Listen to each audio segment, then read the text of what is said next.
मन की आस्था। एक पंडित जी रामायण कथा सुना रहे थे। लोग आते और आनंद विभोर होकर जाते।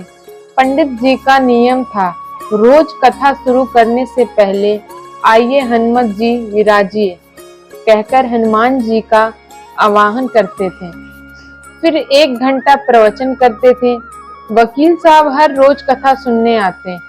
वकील साहब के भक्ति भाव पर एक दिन तर्कशीलता वाही हो गई। उन्हें लगा कि महाराज रोज आइए हनुमत जी विराजिए कहते हैं, तो क्या हनुमान जी सचमुच आते होंगे? अतः वकील साहब ने पंडित जी से पूछ ही डाला, महाराज जी, आप रामायण की कथा बहुत अच्छी कहते हैं, हमें बड़ा रस आता है, परंतु आप जो गद्दी प्रतिदिन हनुमान जी को देते हैं, उस पर क्या हनुमान जी सचमुच विराजते हैं? पंडित जी ने कहा, हाँ, यह मेरा व्यक्तिगत विश्वास है कि राम कथा हो रही हो तो हनुमान जी अवश्य पधारते हैं।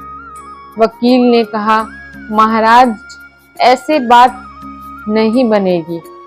हनुमान जी यहाँ आते हैं, इसका कोई सबूत दीजिए।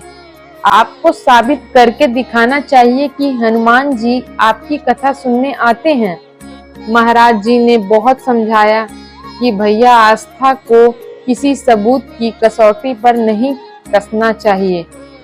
यह तो भक्त और भगवान के बीच का प्रेम रस है, व्यक्तिगत श्रद्धा का विषय है।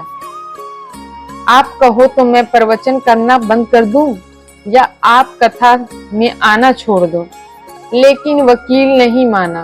वो कहता ही रहा कि आप कई दिनों से वादा करते आ रहे हैं, यह बात और स्थानों पर भी कहते होंगे, इसलिए महाराज आपको तो साबित करना होगा कि हनुमान जी कथा सुनने आते हैं।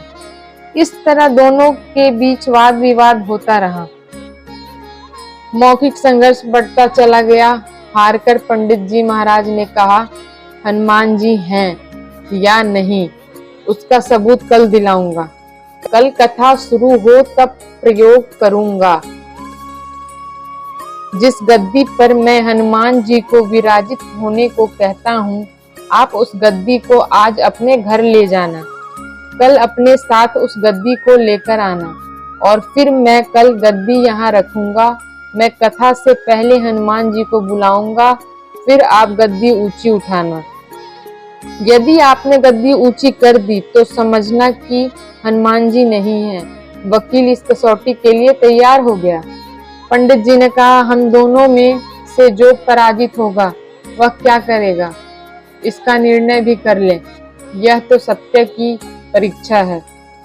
वकील ने कहा, मैं गद्दी ऊंची न कर सका तो वकालत छोड़कर आपसे दीक्षा ले लूंगा।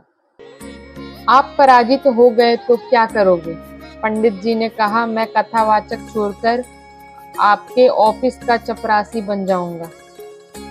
अगले दिन कथा पंडाल में भारी भीड़ हुई। जो लोग रोजाना कथा सुनने नहीं आते थे, वे भी भक्ति, प्रेम और विश्वास की परीक्षा देखने आए।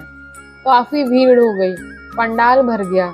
श्रद्धा और विश्वास का प्रश्न जो था।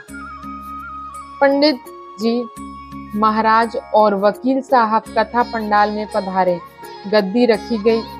पंडित जी ने सजल नेत्रों से मंगलाचरण किया और फिर बोले, आइए हनुमत जी विराजिए। ऐसा बोलते ही पंडित जी के नेत्र सजल हो उठे।